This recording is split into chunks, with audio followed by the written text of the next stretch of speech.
They say the World Cup is the greatest show on earth. For nearly a century, this tournament has been the pinnacle of human achievement. It's a celebration of culture, passion, and the beautiful game. For 4 long years, we wait for the moment the whistle blows. The moment the world stops to watch history unfold. But as we sit here today, staring at the landscape of the 2026 World Cup in North America, something feels deeply wrong. This isn't just about a few mistakes. It isn't just about a poor pitch or a delayed flight. We are witnessing a cascade of logistical, security, and humanitarian failures that are systematically dismantling the very foundation of this tournament.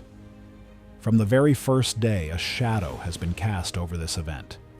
Is it a series of unfortunate coincidences? Or has the spirit of this tournament been truly, and perhaps irreversibly, cursed? Today we are going deep. We are peeling back the layers of a story that mainstream media is too afraid to fully tell. This is the truth behind the chaos of the 2026 World Cup. Let's start with the administrative black hole. How is it possible that in an era of globalization, professional football players and officials are being treated like criminals at the border? Look at the case of Ayman Hussein, a player of his stature, detained for 7 hours in an airport. Why? The lack of clarity is insulting. It's not just a bureaucratic error. It's a failure of hospitality and professional respect. And it doesn't end there. Think of Omar Artan, an international referee, being denied entry to the United States without a single valid explanation. When the very people meant to officiate the game are being shut out, the tournament loses its legitimacy. We are seeing a pattern of exclusion that reeks of incompetence, or worse, something much more sinister. For the fans, the media, and the teams, the entry process has become a game of Russian roulette. Every visa, every border crossing is a risk. Is this the image of a tournament that welcomes the world? Beyond the borders, the reality on the ground is just as grim. This was supposed to be the fan-first World Cup. Instead, it has become a logistical nightmare. Thousands of supporters, who spent their hard-earned money and traveled across oceans, are finding themselves victims of massive ticket scams and fake hospitality packages. Imagine landing in a host city, full of excitement, only to find that your hotel booking doesn't exist, or that your verified ticket is nothing more than a piece of worthless digital code. We are receiving reports of fans being stranded, of flight cancellations disrupting entire schedules, and a total lack of communication from the organizers. The infrastructure is buckling under pressure. Local emergency services are overwhelmed, and the host cities, instead of being hubs of celebration, are becoming arenas of confusion. The dream of the World Cup is being commodified into a scam, and the fans are paying the ultimate price. It's not just a loss of money, it's a loss of faith in the sport we love.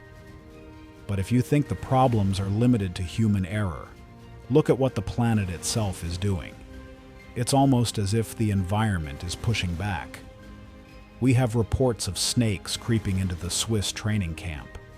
We have sightings of alligators stalking the Portuguese base. This isn't a documentary about wildlife. This is a World Cup training camp. And the weather. It is unpredictable, aggressive, and potentially dangerous. Matches are being suspended, training sessions are being forced into bunkers, and fans are collapsing in the heat. It feels as if the tournament is being held in the wrong place, at the wrong time. The pitch conditions in some stadiums are so poor that players are legitimately fearing for their careers. When the playing field itself becomes a safety hazard, the integrity of the game is gone.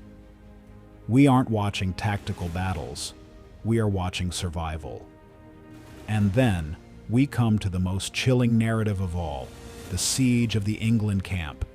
It sounds like the plot of a psychological thriller, a shooting nearby, an earthquake hitting the region, the theft of their essential training equipment, and finally, a literal tornado warning that forced the players into a basement.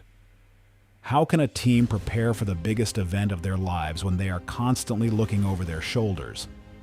It's not just bad luck, it's a systemic breakdown in security. And the ultimate evidence of this breakdown? The discovery of a body near the Iranian training base. When you reach a point where death is part of the headlines before a ball is even kicked, the conversation must shift from football to safety. FIFA has failed to protect the integrity of the environment. The question isn't who will win the cup anymore. The question is, who will make it out unscathed?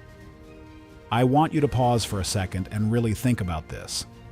If you had booked your tickets, if you had committed ME,